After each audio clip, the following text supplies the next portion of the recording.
Time now for Mr. Keene, tracer of lost persons.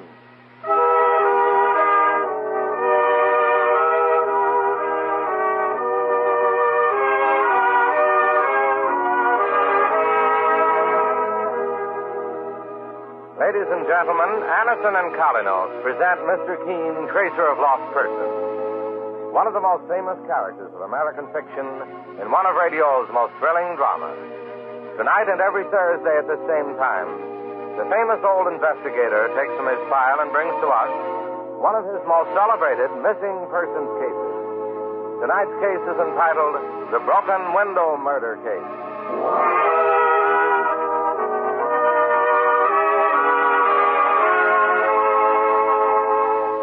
This program is brought to you by the makers of Anison, the remarkable tablets that bring incredibly fast and effective relief from the pain of headaches, neuritis, and neuralgia. Anison is like a doctor's prescription. That is, it contains not just one, but a combination of medically proven active ingredients in easy-to-take tablet form. Thousands of people have received envelopes containing Anison tablets from their own dentist or physician. Perhaps you, too, have been introduced to Anison this way. Then you know how effective Anison is. If not, try it yourself. Whenever you want incredibly fast relief from the pains of headache, neuritis, or neuralgia, you'll be delighted with the results. For most effective relief, use only as directed. Just ask for Anison at any drug counter. It's spelled A-N-A-C-I-N. Anison.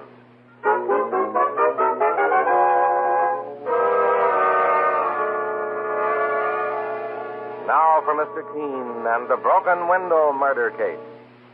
Our scene opens in a house situated on a large estate. It is very late, and in the library of the house, a middle-aged man sits with a book in his hand, unaware of the terrible danger that hovers nearby.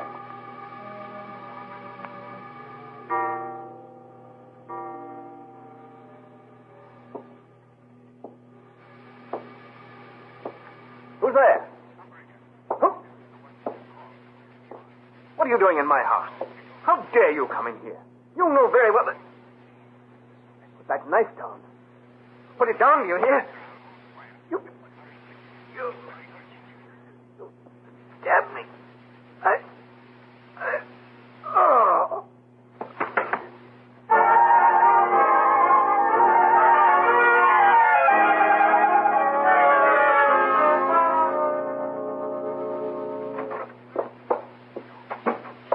Are you Mr. Keene, sir? Yes. My name is Laura Franklin. My father... It's so awful, so horrible. I find it difficult to even talk about it, Mr. Keene. What seems to be the trouble, Laura? It's my father. He was stabbed to death last night in our home. Chance preserve us, Mr. Keene. No wonder the girl's ready to collapse. Here, miss. Sit down and take it easy. Yes. Try to compose yourself, Laura. I made up my mind I wouldn't break down again before I told you the story and asked for your help, Mr. Keene. Well, this is my partner, Mike Clancy. You can say what you want to him as well. When did this happen, Miss Laura? Last night, Mr. Clancy. I suppose it'll be in all the newspapers this afternoon. Dad was a well-known member of the community. Mr. Keene, you may have heard of his Student Endowment Fund. Oh, was he the John Franklin who donated a large sum of money a few weeks ago to help educate promising young students? Yes, Mr. Keene. Your father was a generous man. He was very generous and well-liked. Father didn't have an enemy in the world. Why should someone have wanted to kill him? Well, tell me, do the police have any suspects? No, Mr. Keene. They only know that the killer entered our house by breaking a pane of glass in the window of Father's study. There were blood stains on the broken pane, and the police think the killer must have cut his hand. I see. Father was in the library at the time. It was 2:00 in the morning, and I was asleep upstairs. I found his body myself, Mr. Keene, early this morning. Laura, what was your father doing up at 2:00 in the morning? He was troubled with insomnia. He'd usually read in the library until 1 or 2. You heard no noise, no sound of a scuffle? No, sir. My room is on the second floor in the back of the house. The killer used a knife, not a gun. And I heard nothing. Well, what about the servants, Laura? They're all down at police headquarters now being questioned. I'm certain they had nothing to do with it, though. They were all in the servants' cottage at the time, a few hundred yards from the main house. And I suppose they heard nothing. That's right, Mr. King. There isn't anyone I know of who might even be remotely connected with Father's murder. Not even... Not even who, Laura? Mr. King, I don't know why I thought of him. I mean, he'd never... To whom are you referring? Please, I must know all the facts. I'll tell you everything I know, Mr. King. No matter who may be hurt by it.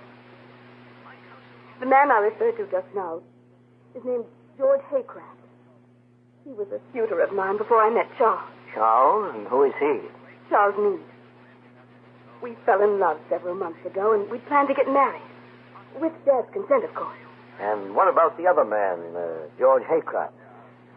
I'm afraid George took me too seriously, and... Well, I had a little trouble with him. I was fond of him, but it wasn't the way it was with Charles Meade. I see. About a week ago, Mr. King, Charles and I were at my house making plans for our wedding. We were talking about our engagement announcement, which had appeared in the papers that morning. And the happy couple is expected to set a wedding date in the near future. Say, that's quite a write-up, Laura. First time I've ever seen my name in print. It's Dad's name that gets the publicity, Charles, darling. Not yours or mine. Well, they can keep the publicity. All I want is you. Oh, expecting someone, Laura? No. Wait here, Charles. I'll see who it is. Why, George, how are you? Is it true, Laura? This announcement in the papers. Are you really engaged to Charles Meade? Why, yes, But you can't do this. I thought you'd wait. I mean, I thought... Wait for what? I don't understand, George. Wait until I got a better job. Didn't you know that I was in love with you too, Laura? George, you're joking. Do I sound like I'm joking? No, you don't, and you better keep your voice down while you're in this house. Keep out of this, Meade. Laura, do you want me to throw George Haycraft out? No, please, Charles. Let's not have any unpleasantness. George, I'm sorry that you seem to feel I loved you. I certainly didn't mean to give you that impression. I always believed we were friends and nothing more. It must have been your father. He's poisoned your mind against me. He knows I'm broke and he wants you to marry into money. Be your age, Haycraft. You've lost out with Laura. Don't look for excuses. Yes, Meade. I've lost out. But, Laura, I'm going to settle with your father. I'm going to tell him what I think of his conniving to keep us apart. But that isn't true, George. My father had nothing to do with it. Don't tell me it isn't true. I know it is. I'm going to have it out with him. Charles, do you think he means it? I don't know, Laura. But I'm going to keep an eye on George Haycraft in any case.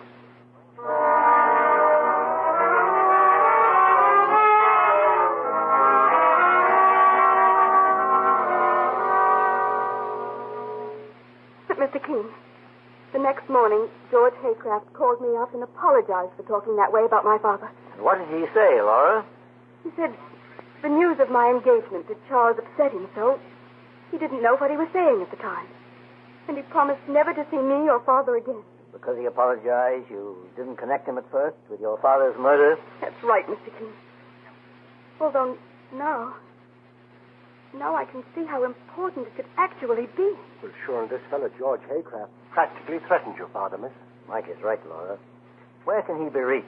George lives on 29th Street, number 823. Put that down, Mike. Okay, sir. He doesn't have a telephone. You'll have to go there and see him yourself, Mr. King. I will.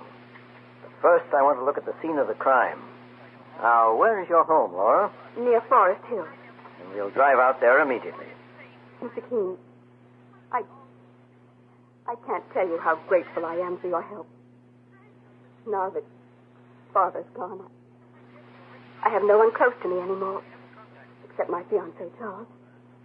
He's been wonderful. And knowing that someone like you... I understand, Laura.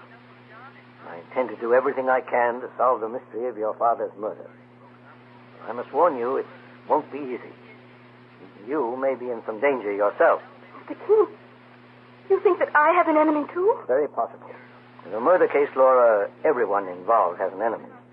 Because a killer will often stop at nothing to protect himself. Not even to adding another victim to his list.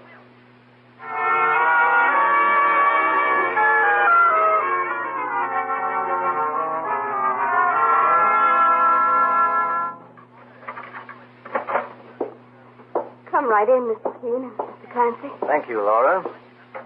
The servants are still downtown being questioned by the police, I imagine. Where's the library, Laura, where you found your father's body? Through that door to the left. And the study window that was broken? The study is through the door on the other side. You needn't come in with us. Mike and I will examine the broken window first. Very well, Mr. Keene. I'll phone my fiancé, Charles, and tell him you've taken the case. I know he'll be as happy about it as I am. Well, let's go into the study, Mike. Yes, sir. There's the broken pane of glass in the window, Mr. Keene. Let's have a look at the blood stains on it. Well, whoever cut his hand on that pane of glass must have got himself a nasty wound, boss. There's quite a bit of blood on it. Mike, see if you can open that window. Sure thing, sir. Well, she won't come open. You know why? It's locked on the inside. Well, I don't see any lock, boss. It's hidden behind this sash. Oh, yes. A new type of lock that works very easily, and it's foolproof. Foolproof? How do you mean, sir? Should I answer that, Mr. Keene, sir? Oh, Laura Franklin must have answered in another room. Maybe I'd better listen in through this extension. Laura, dear, this is Lillian Dix. Oh? Yes, Lillian. I've just come from the police. They questioned me about your father's murder. I see. Laura, have you seen your friend George Haycraft recently? Not for over a week. I'm afraid I was forced to tell the police something about him. I ran into him on the street this morning, just after I heard of your poor father's death. What about George, Lillian? Perhaps I'd better come over and talk to you in person, Laura. Are you alone? No. Mr. Keene, the famous investigator, and his partner are here. Mr. Keene? Has he entered the case? Yes, Lillian. Then I'll surely come over immediately. But I have to say it's important. Then suppose you say it now, Miss Dix. Who's that? It sounds like Mr. Keene. It is, Laura. I'm on the phone extension of the study. Would you please hang up and let me talk to Miss Dix? Yes, of course. Now, Miss Dix, I take it you were a friend of John Franklin's, the murdered man. A very close friend, Mr. Keene. And what is it you told the police in regard to George Haycraft? Please tell me now if it's urgent. Well, you know they found the blood on that broken window pane. Yes. When I saw George on the street this morning, his hand was bandaged. Very significant. Suppose you come over here as you suggested, Miss Dix. Then we can talk further. Very well, Mr. Keene. You can expect me shortly. Then it was George who murdered Father. I didn't hang up, Mr. Keene. I listened as you talked to Lillian Dix. Perhaps you're jumping to a conclusion a little too quickly, Laura. But the blood on the broken window and the bandage on George's hand. Yes, it all fits in very well, doesn't it? Mr. Keene, you sound like you're not so satisfied with the evidence. I'm not, Mike. However, I may be wrong. George Haycraft could have murdered John Franklin. Certainly he had a motive. But if it wasn't Haycraft, it was someone as clever as a fox and as cold-blooded as a tiger. You see, George Haycraft may have fallen into a trap. A trap, Mike, that's set for all of us.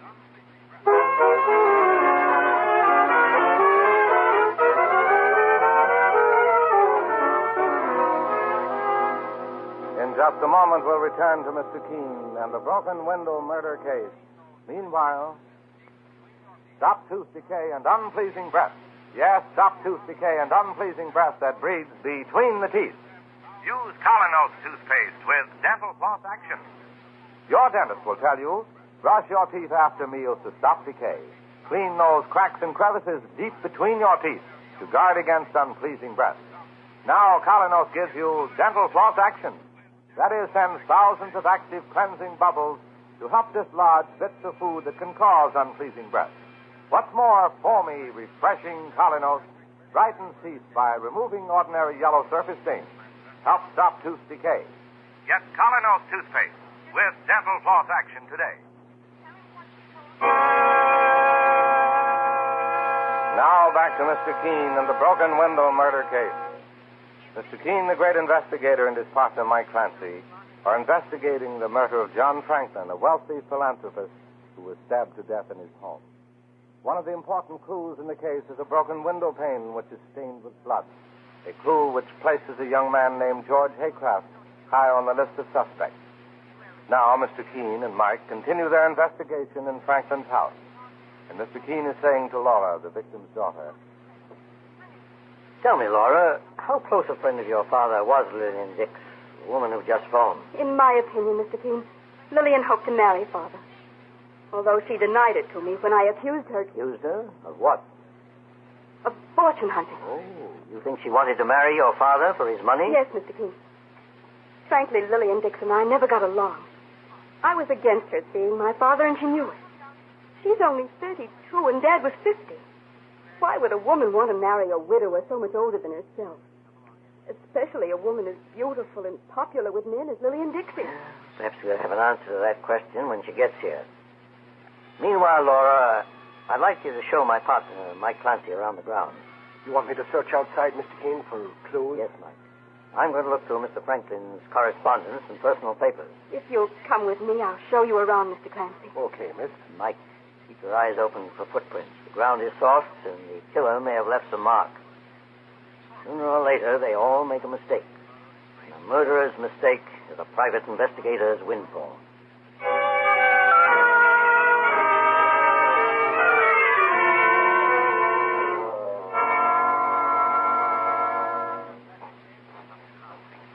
Our property runs across through that clump of trees, Mr. Clancy. It's all enclosed by a stone wall, as you can see. I don't think we're going to find out much on this lawn, Laura. Let's have a look at that shrubbery in back of the house. All right. It's getting late. It'll be dark very soon now. Don't look as if I'll have much of a chance to look things over until morning. Well, Mr. Clancy, I think I just saw someone move behind those shrubs. So did I, Laura. He hasn't seen us. Look, he's coming up. Huh? It's George Haycraft. With a bandage round his left hand. You stay here, Miss Laura. What are you going to do, Mr. Clancy? Have a little chat with Mr. Haycraft. All right, stay where you are now, young fella. What? Don't try to make a run for it, but... What are you talking? Let go of me. Stay put, do you hear me? Yes. Oh, so that's the way you want it, Miss Bucko. Oh, maybe you'll mind your manners.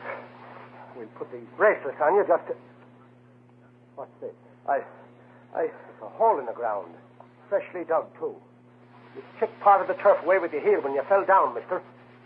Maybe we've got something interesting here on our hands. Saints preserve us. It's a dead rabbit. A dead rabbit? Head has been bashed in. Somebody must have buried it. You know anything about it, Haycraft? How did you know my name? Never mind how. I also know you're wanted for murder. And you've been snooping around here like a hound after a bone. What are you looking for? I won't tell you more until I have legal advice. Oh, sure, you'll need a whole battery of lawyers after Mr. Kinn's this thing on you. Mr. Keene? He's on this case, too? He sure is, mister. And you're getting a first-hand introduction to him right now.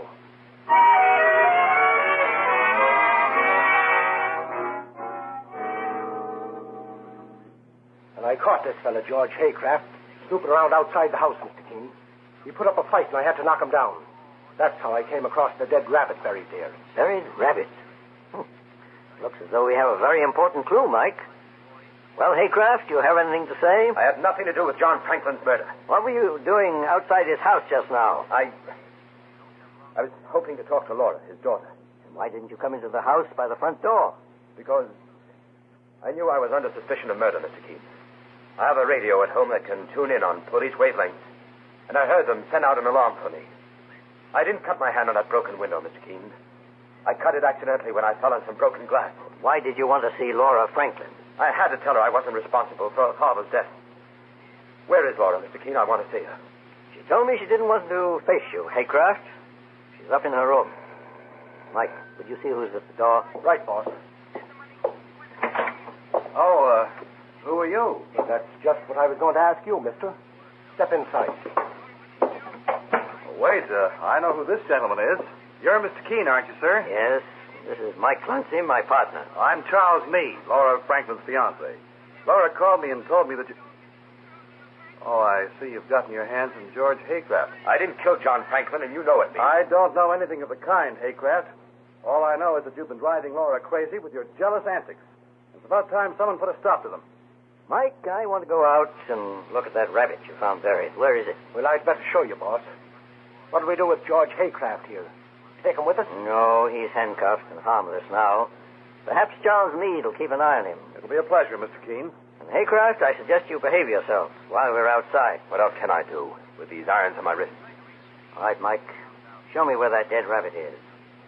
Perhaps it'll turn out to be the clue we've been looking for. The clue that'll place John Franklin's murderer in the electric chair.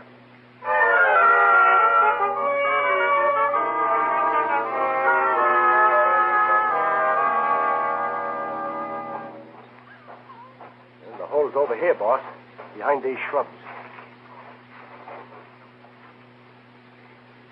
Yes. The hole is there, Mike, but the dead rabbit isn't.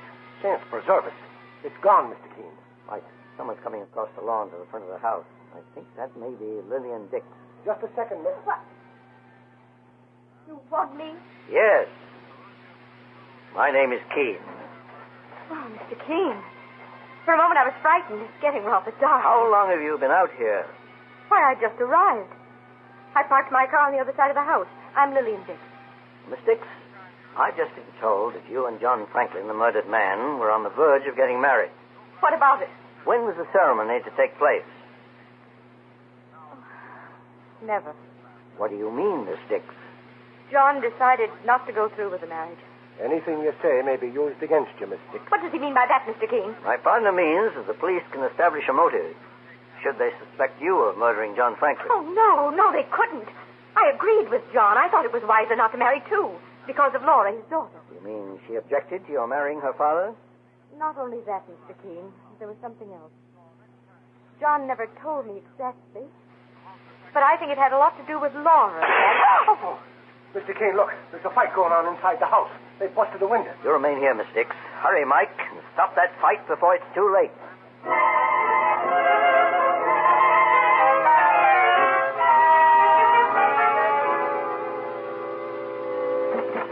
Why, Mr. Meade, what's happened? Oh, it's you, Mr. Keene. George Haycraft tried to get away. I managed to hit him with that fire poker. He's lying there on the floor. Take a look at him, Mike. Is he dead? No, he's just unconscious. But he could have been out for good, Charles Meade, if you had clipped him a little harder. Are you disappointed, Meade? What did you say, Mr. Keene? Are you sorry you didn't hit Haycraft hard enough to kill him? Why, no. I was only protecting myself. Yes.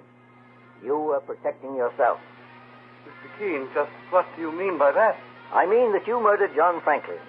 Just attempted to kill George Haycraft because he had some evidence against you. That's a lie. Is it? And what are those bloodstains doing in your left knee? Bloodstains? I'll tell you how you got them, Charles Meade. I noticed them before. You just transferred the body of that dead rabbit to another hiding place. And you brushed its mutilated body against your clothes as you did it. Well, now I know you're crazy, Keene. Why would I be fooling with a dead rabbit? That rabbit was evidence. Evidence that you tried to frame Haycraft for John Franklin's murder. Franklin's killer didn't enter by the window. As I told you, Mike, it was locked from the inside. I remember you saying that, boss. Charles Meade first killed the rabbit, then broke the window after murdering Franklin. He smeared the broken pane with the rabbit's blood, so Haycraft would be accused of the crime. Well, then Charles Meade must have known that Haycraft had cut his hand. Exactly, Mike. Yes. Yes, he knew, Mr. Keene. Haycraft's coming around, boss. I cut my hand during a fist fight with Charles Meade yesterday. He knocked me down and my hand hit some broken glass. Just now he tried to kill you to prevent you from exposing him. He attacked me with that fire poker as I was sitting in a chair. Meade, it looks as though you tripped up on your own cleverness. You tried to plant a blood stain on a window as evidence against George Haycraft. But now it'll be used as evidence against yourself. Yes, you're right, Keene. I won't try to hide it. John Franklin wanted to put me in jail. He found out I was wanted for embezzlement in Chicago, but I wouldn't let him get away with it. And I'm not letting you get away with this either. Look out, boss. He's reaching for that fire poker. Yes, he was pretty smart, old John Franklin was. He figured I was marrying his daughter Laura for the money she'd come into, and he was right. But I was wise to his every move. When you murdered Franklin, you must have got into the house with a key you stole from Laura. Yeah, right again, Keene. If he don't put that fire poker away, boss, he'll go out of here on a stretcher. You see this gun, mister? It's got bullets in it. Go on, shoot. But I'll get one of you first. Ah! Oh, my hand. My hand. You put a bullet in my hand. Get me a doctor. Sure, and 2 seconds ago, he was as brave as a wild bull. Now he's yelling for a doctor. You're lucky that bullet didn't go through your head, mister. Call her, Dr. Mike. Get Charles Meade's maid. Okay, Mr. Keene. And after that, call the police. Tell them we're bringing Meade in on a charge of murder. And the case of the broken window is solved.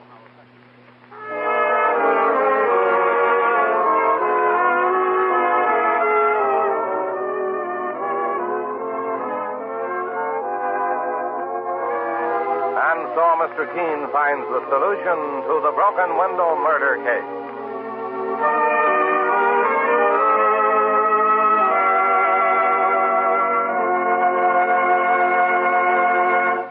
The next time you're suffering from the pains of headache, neuritis, or neuralgia, try Anacin. You'll bless the day you heard of this incredibly fast way to relieve these pains. Now, the reason Anacin is so wonderfully fast-acting and effective is this. Anacin is like a doctor's prescription. That is, Anacin contains not just one, but a combination of medically proven active ingredients in easy-to-take tablet form. Thousands of people have received envelopes containing Anacin tablets from their own dentist or physician. And in this way have discovered the incredibly fast relief Anacin brings from pain of headache, neuritis, or neuralgia. So next time such pain strikes, take Anacin. For most effective relief, use only as directed. Your druggist has Anacin in handy boxes of 12 and 30 and economical family-sized bottles of 50 and 100. The name is Anacin, A-N-A-C-I-N.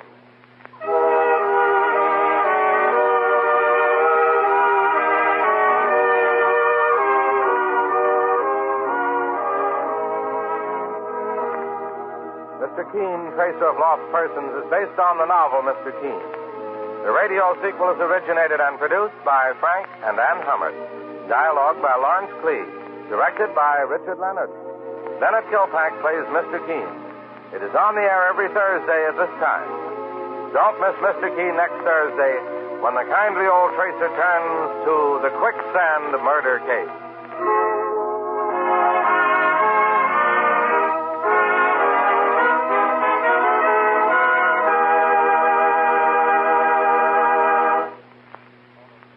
Ever suffer heartburn or upset stomach from acid indigestion? Safe, new Bicidol mints, medically proven, quickly rid stomach of that blown-up feeling. Give longer-lasting relief than baking soda. Yes, hours of relief. Bicidol mints not only neutralize, but actually carry away excess stomach acid. Soothe irritated stomach lining. Let you sleep all night long when acid indigestion strikes. Carry new Bicidol mints for fast relief anywhere, anytime.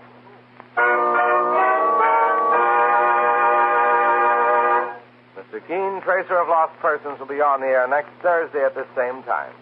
This is Larry Elliott saying goodbye for Mr. Keene and the Whitehall Pharmaceutical Company, makers of Anacin and Colinos, and many other dependable high-quality drug products. This is CBS, the Columbia Broadcasting System.